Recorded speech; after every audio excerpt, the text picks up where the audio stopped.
안녕하세요. 김건우 목사입니다. 9월 4일 수요일 아침입니다. 긴 여름을 마무리하고 가을이 시작되는 9월을 맞이하면서 열왕기하 묵상을 시작하게 되었습니다.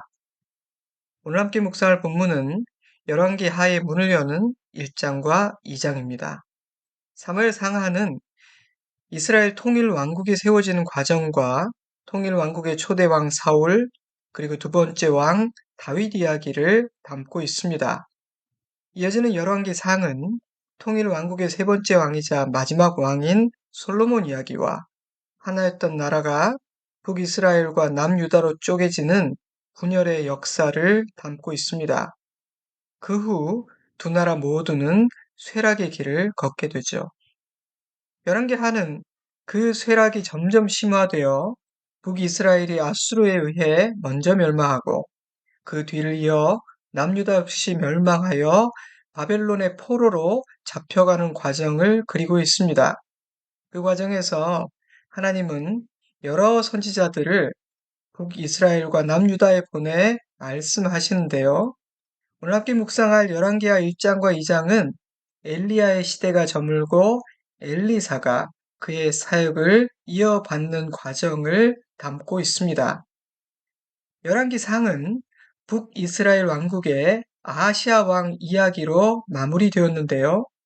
열왕기 상의 마지막 세 구절인 22장 51절, 52절, 53절은 아하시아가 아버지 아합과 어머니 이세벨의 길을 따라 걸음으로 하나님을 노하시게 만들었고 그의 통치 기간은 겨우 2년에 불과했다고 기록하고 있습니다. 열왕기 하는 왜 아하시아가 겨우 2년밖에 통치하지 못하였는지 그 이유를 밝히며 시작됩니다. 그 과정에서 엘리야가 중요한 인물로 등장합니다. 당시 아하시아 왕은 두 가지 현실적인 문제에 처해 있었습니다. 첫 번째 문제는 국가적인 차원의 일로서 이스라엘의 속국이었던 모압의 반역입니다. 열왕기하 3장 4절 5절에 의하면 당시 모압 왕은 메사였고 양치는 사람이었습니다. 그는 이스라엘 왕에게 많은 양의 양털을 조공으로 바쳐왔는데 아합 왕의 죽음을 틈타 반역을 일으키고 더 이상 조공을 바치지 않았습니다. 하지만 당시 북이스라엘에게는 반역한 모압을 제재할 힘이 없었죠. 그러므로 모압의 반역은 가나안 지역에서 북이스라엘의 영향력과 위상이 급속하게 떨어졌음을 시사하는 의미심장한 사건이었습니다. 두 번째 문제는 개인적인 차원의 일로서 아시아 왕이 다락방 난간에서 떨어져 크게 다친 일이었습니다. 전체적인 맥락으로 볼 때 이 사고는 우연한 일이 아니라 하나님의 심판으로 보입니다. 병세는 꽤나 깊었던 것 같습니다. 국가적으로 또 개인적으로 진퇴양난의 상황에 처한 아시아 왕의 근심은 깊었습니다. 이제 왕에게 주어진 과제는 이 난관을 돌파하기 위해 누구를 의지할 것인가 라는 것이었습니다. 나라가 처한 상황도 자신의 병도 사람의 힘으로는 극복할 수 없는 문제였기 때문입니다. 때문에 그는 누구를 의지함으로 이 상황을 극복하고 돌파해낼 것인가라는 중요한 선택을 해야만 했습니다. 그의 선택은 나라의 운명을 좌우할 수 있는 너무도 중요한 선택이었습니다. 그런데 아시아는 최악의 선택을 하고 맙니다. 하나님이 아닌 에그론의 신 바알세붑을 의지하려 했기 때문입니다. 에그론은 예루살렘 서쪽 35km 정도 거리에 위치한 블레셋에 속한 도시입니다. 아시아는 에그론의 사자를 보내 그 도시가 섬기는 신 바알세붑에게 자신의 병이 나을 수 있는지를 물어보고 오라고 명령했습니다. 기가 막힌 일이었습니다.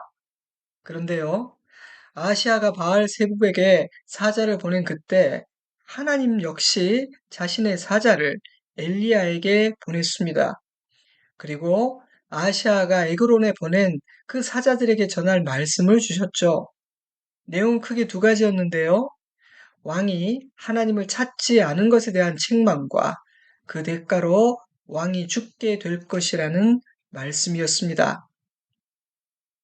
이스라엘에 하나님이 없어서 너희가 에그론의 신 바알 세붑에게로 물으러 가느냐? 주의 사자가 전한 이 말씀은 하나님의 진노와 슬픔과 탄식이 담긴 엄중한 말씀입니다. 저는 이 말씀 안에 하나님의 그 복잡한 심경이 담겨 있다는 생각이 들었어요. 모든 신들 위에 계신 만왕의 왕 하나님, 천지만물을 창조하시고 운행하시는 위대하신 하나님을 섬기는 하나님의 백성 이스라엘이 하나님을 버리고 우상을 찾고 의지했습니다. 그런 이스라엘을 보시는 하나님의 마음은 너무도 슬픕니다. 그리고 진노하십니다. 사자들은 엘리야를 통해 주어진 하나님의 말씀에 압도되었던 것 같습니다. 그래서 에그론으로 가던 길을 돌이켜 이스라엘로 돌아가게 되죠. 왜 그냥 돌아왔느냐 묻는 왕에게 그들은 들은 말씀을 그대로 전했습니다. 왕은 그 말을 한 사람이 누구인지를 물었고 사자들이 그의 모습을 묘사하자 왕은 그가 엘리야임을 알게 됩니다. 왕은 50부장을 불러 수하에 있는 50명의 군사를 데리고 엘리야에게 가서 그를 데려오라고 명령합니다. 50부장은 엘리야를 찾아가 하나님의 사람이여 왕이 당신을 부르시니 같이 갑시다. 어명이요 라고 말했습니다. 엘리야는 이렇게 답합니다. 내가 만일 하나님의 사람이면 우리 하늘에서 내려와 너와 50명의 군사들을 살을지로다. 그 말이 끝나기가 무섭게 하늘에서 불이 내려와 그들 모두를 불사르죠. 그 소식을 들은 왕은 다른 50부장과 군사 50을 보내고 똑같은 일이 반복됩니다. 아시아 왕은 어떤 의도로 군사들을 보낸 것일까요? 엘리야의 반응과 하나님의 심판으로 볼 때 그는 좋은 의도로 군사들을 보낸 것이 아닙니다. 하나님의 선지자를 정중히 모셔와 하나님의 말씀을 듣고 그 뜻을 깨달으려 한 것이 아니었다는 뜻입니다. 아마도 엘리야를 체포하여 그 입을 막거나 자신이 원하는 말을 하게 만들려는 의도였을 겁니다. 때문에 엘리야는 왕의 명령에 순순히 응하지 않고 그 대신 하나님이 어떤 분이신지를 그들에게 똑똑히 보여주었습니다. 왕이 의지해야 하고 두려워해야 하는 분이 누구인지를 분명하게 보여준 것이죠. 그것도 2번씩이나 말입니다. 그러니 이쯤 되면 아시아도 깨달아야 했습니다. 다시 군사를 보내는 것이 아니라 자신이 직접 달려가 하나님 앞에 무릎을 꿇어야 했을 것입니다. 그러나 아시아는 전혀 깨닫지 못했습니다. 그래서 100여 명의 군사들을 잃고서도 또다시 50부장과 군사 50을 보냅니다. 영적으로 어두워지면 이렇게 되는 것이구나. 저는 그런 생각이 들더라고요. 다행히 3번째 50부장의 태도는 달랐습니다. 2명의 50부장과 그들의 군사에게 하나님께서 어떤 일을 행하신지를 들었던 그는 어명이요 명령한 것이 아니라 엘리야 앞에 무릎을 꿇고 엎드려 이렇게 간구했습니다. 하나님의 사람이여 나의 생명과 당신의 종인 이 50명의 생명을 귀히 보소서. 불이 하늘에서 내려와 50부장 둘과 그의 군사들을 살랐거니와 나의 생명을 귀히 보소서. 하나님은 그의 겸손을 받으셨고 천사를 보내 그와 함께 왕에게 가라고 엘리야에게 명령하셨습니다. 사람 여러분, 하나님은 사람이 오라 가라 명령할 수 있는 분이 아니십니다. 하나님은 자신이 가고 싶을 때 가시고 멈추고 싶을 때 멈추시는 분이십니다. 그 누구도 하나님께 명령할 수는 없습니다. 하나님은 그 사실을 분명하게 가르쳐 주십니다. 왕 앞에 선 엘리야는 다시 한번 하나님의 말씀을 전했습니다. 1장 16절 여호와의 말씀이 내가 사자를 보내 에그론의 신 바알 세굽에게 물으려 하니 이스라엘에 그의 말을 물을 만한 하나님이 안 계심이냐? 그러므로 내가 그 올라간 침상에서 내려오지 못할지라 내가 반드시 죽으리라 하셨다 하니라. 아시아 왕의 반응은 어땠을까요? 놀랍게도 엘리야를 통해 주신 하나님의 말씀에 대한 왕의 반응은 기록되어 있지 않아요. 이어지는 17절은 이러합니다. 왕이 엘리야가 전한 여호와의 말씀대로 죽고 그가 아들이 없으므로 여호람이 그를 대신하여 왕이 되니 유다 왕 여호사밧의 아들 여호람의 둘째 해였더라. 열왕기서는 아하시야 왕의 반응이 아닌 그의 죽음만을 기록합니다. 아하시야는 회개하지 않은 것입니다. 그가 2년밖에 통치하지 못했던 이유는 쿠데타가 일어났기 때문이 아닙니다. 그는 여호와 하나님을 무시했기에 2년밖에 통치할 수 없었던 것입니다. 그는 자연사한 것이 아니라 하나님의 심판을 받아 죽은 것입니다. 자신을 구원할 수 있는 하나님을 두고 우상을 의지했기 때문입니다. 자신을 살리기 위해 보낸 선지자의 말에 귀를 기울이지 않았기 때문입니다. 이렇게 1장은 몰락해가는 북이스라엘의 상황을 적나라하게 묘사하고 있습니다. 이스라엘이 무너지게 된 이유는 얽히고 설킨 복잡한 국제 정세 때문이라거나 정치를 잘못했기 때문이라거나 경제적인 상황이 나빴기 때문이 아닙니다. 이스라엘이 파멸한 이유는 하나님을 의지하지 않았기 때문입니다. 의지하지 말아야 할 것들을 의지했기 때문입니다. 우리 인생도 마찬가지입니다. 우리 가정과 교회도 나라도 마찬가지입니다. 우리는 다른 이유로 망하지 않습니다. 하나님을 무시하고 하나님의 말씀에 귀를 기울이지 않아서 망합니다. 의지하지 말아야 할 것을 의지하다가 망하는 것입니다. 이스라엘에 하나님이 없어서 너희가 에그론의 신 바알 세붑에게 물으러 가느냐? 사랑 여러분, 저와 여러분에게는 하나님이 계십니다. 하나님이 계십니다. 이어지는 2장은 엘리야의 사역이 엘리사에게 승계되는 과정을 그리고 있습니다. 엘리야는 이스라엘 역사의 무대에 등장할 때만큼이나 파격적으로 그 무대를 떠나게 되는데요. 하나님은 엘리야를 회오리 바람으로 들어 하늘로 올리려는 아주 특별한 계획을 갖고 계셨기 때문입니다. 엘리야의 마지막 여정은 길갈에서 베델, 여리고, 요단강으로 가는 여정이었는데요. 이 여정에 그의 후계자 엘리사가 동행하게 됩니다. 근데 그 과정에서 이해하기 쉽지 않은 참 의아한 대화가 엘리야와 엘리사 사이에서 반복적으로 오고 갑니다. 엘리야가 엘리사에게 여호와께서 나를 베델로 보내시니 너는 여기 머물라 말했고 엘리사는 저는 결코 당신을 떠나지 않겠습니다. 대답하고 엘리야를 따릅니다. 또다시 엘리야가 엘리사에게 여호와께서 나를 여리고로 보내시니 너는 여기 머물라 말했고 엘리사는 또다시 저는 결코 당신을 떠나지 않겠습니다. 대답하고는 엘리야와 동행합니다. 그리고 세 번째로 엘리야가 엘리사에게 여호와께서 나를 요단으로 보내시니 너는 여기 머물라 말했고 엘리사는 저는 결코 당신을 떠나지 않겠습니다. 대답하고는 엘리야를 따랐습니다. 왜 엘리야는 세 번씩이나 엘리사를 떼어놓으려 했고 왜 엘리사는 당신과 함께하겠다고 말한 것일까요? 이 대화의 의미는 무엇일까요? 학자들은 엘리야가 엘리사에게 자신의 사명에 대해 다시 한번 생각할 기회를 준 것이라고 설명합니다. 엘리야의 뒤를 잇는 것, 그가 걸어야 할 선지자의 길은 결코 쉽지 않은 험난한 길이기 때문입니다. 때문에 엘리야는 세 차례나 반복하여 선지자의 길을 접고 다른 길을 갈 수 있는 기회를 엘리사에게 준 것입니다. 그러나 엘리사는 선지자의 길을 가기로 부르심에 순종하기로 선택합니다. 물론 사명의 길이란 것은 내가 선택하는 것이 아니고 내가 원한다고 갈 수 있는 길이 아니고 하나님이 부르셔야만 갈 수 있는 길입니다.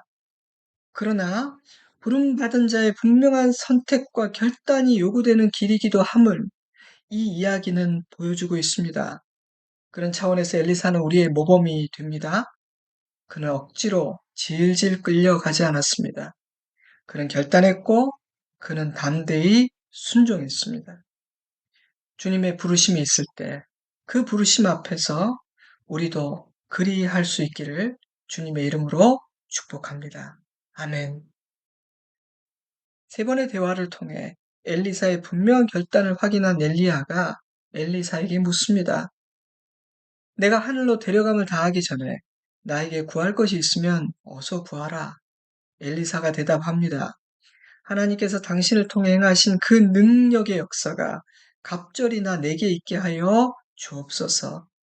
엘리야는 그것은 내가 할 수 있는 일이 아니며 하나님께서 원하신다면 너에게 허락하실 거라고 대답하죠. 그 순간 불수레와 불말들이 두 사람을 갈라놓고 엘리야는 회오리 바람에 휩싸여 하늘로 오르게 됩니다. 엘리야다운 그의 마지막이었습니다. 엘리야가 남긴 것은 겉옷이었습니다. 엘리사가 스승 엘리야의 겉옷을 들고 요단강을 칠 때 강물이 갈라졌고 엘리사는 마른 땅을 건너게 됩니다. 그를 본 선지 생도들은 하나님께서 엘리야의 권능을 엘리사에게 주셨음을 깨닫고 엘리사 앞에 무릎을 꿇게 되죠. 공식적으로 엘리사의 시대가 시작된 것입니다. 엘리야는 떠났지만 하나님의 능력은 이스라엘 가운데 남아 그들을 보호하실 겁니다. 이어지는 2장 19절에서 25절은 엘리사가 행했던 두 개의 기적을 담고 있는데요. 하나는 생명을 주는 치유의 기적이며 하나는 생명을 앗아가는 심판의 기적입니다. 첫 번째 기적은 식물을 말라 죽게 하고 사람을 병들게 하는 질이 나쁜 물을 생명의 물로 바꾼 기적입니다. 모세가 마라의 쓴물을 달게 만든 사건을 연상시키는 기적이죠. 이 기적은 하나님은 치유하시고 살려내시는 생명의 주인이심을 보여줍니다. 자연스럽게 아시아 왕이 생각나지 않습니까? 만약 그가 치유하시고 살려내시는 이 하나님을 의지했더라면 그는 살 수 있었을 텐데 말입니다. 두 번째 기적은 엘리사를 모욕하던 자 42명이 불곰에 의해 찢겨 죽은 사건입니다. 이 사건은 하나님은 심판하시는 재판장이며 두려운 하나님이심을 우리에게 보여줍니다. 이 사건은 조금 더 자세히 살펴볼 필요가 있을 것 같아요. 엘리사가 베델을 향해 가고 있을 때 작은 아이들이 나와 엘리사를 모욕했습니다. 그런데 엘리사는 그들을 저주했고요. 저주와 동시에 수풀에서 암콩 2마리가 나타나 조롱하던 이들 모두를 찢어 죽였습니다. 이야기는 참 단순하지만 이런저런 의구심이 들게 하는 사건입니다. 아이들의 조롱에 저주로 너무 진지하게 반응한 것도 그렇고요. 너무도 잔인한 방법으로 그들에게 심판이 내려진 것도 좀 이상합니다. 아이들인데 말이죠. 하지만 이 이야기에서 사용되는 아이라는 개념은 12세에서 30세에 이르는 광범위한 연령층을 의미합니다. 그들은 자기가 하는 일의 옳고 그름을 판단할 수 있는 그런 연령의 사람들이었다는 뜻이겠죠? 또한 이들은 단순히 엘리사의 외모를 조롱한 것이 아니라 선지자를 조롱함으로 선지자가 섬기는 하나님을 조롱했습니다. 그들은 선지자를 거절한 것이 아니라 선지자가 섬기는 하나님을 거절했다는 뜻입니다. 그러므로 그들에게 임한 심판은 1장에서 아시아 왕이 보낸 군대가 불로 사름을 당한 일과 크게 다르지 않다고 볼 수 있습니다. 만약 엘리사가 인간적인 감정으로 그들을 저주했다면 하나님은 엘리사를 책망하셨을 겁니다. 무리바 물 사건, 모세가 인간적으로 분노했을 때 하나님은 그를 책망하지 않으셨습니까? 그러나 이번에는 엘리사를 책망하지 않으시고 오히려 그의 저주가 이루어지게 하신 것을 볼 때 엘리사는 인간적인 감정으로 저주한 것이 아님이 분명합니다. 이 장의 마지막 이 두 개의 기적 이야기는 하나님은 살리기도 하시지만 죽이기도 하시는 분이심을 보여줍니다. 하나님은 복을 내리기도 하시지만 화도 내리십니다. 그러므로 여호와 하나님을 함부로 대해서는 안 된다는 것입니다. 여호와 하나님은 경외해야 하는 분이라는 뜻입니다. 그러나 이스라엘은 여호와 하나님을 경외하지 않았습니다. 그럼 그들이 어찌 형통할 수 있겠습니까? 그럼 그들이 어찌 망하지 않을 수 있겠습니까? 사랑하는 성도 여러분, 우리 하나님은 살리기도 하시지만 죽이기도 하시는 분이십니다. 구원의 주님이시지만 심판하는 재판장이시기도 하십니다. 하나님은 두려운 분이십니다. 그러므로 하나님의 백성들은 하나님을 경외해야 됩니다. 하나님의 말씀에 순종해야 합니다. 그것이 사는 길입니다. 그것이 구원의 길이며 형통의 길입니다. 그래서 잠언 9장 10절은 이렇게 말하고 있습니다. 여호와를 경외하는 것이 지혜의 근본이요 거룩하신 자를 아는 것이 명철이니라. 아멘. 사랑하는 여러분, 나는 누구를 의지하며 살고 있습니까? 나는 누구를, 무엇을 두려워하며 살고 있습니까? 하나님을 의지하는 믿음과 하나님 한 분만을 두려워하는 경외심이 저와 여러분 모두에게 있기를 주님의 이름으로 축복합니다. 이제 잠시 기도하겠습니다. 나에게 주시는 말씀을 품고 기도하시기 바랍니다.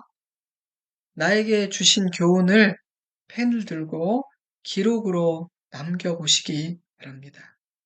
저는 주일에 뵙겠습니다. 평안하시고 건강하십시오. 샬롬.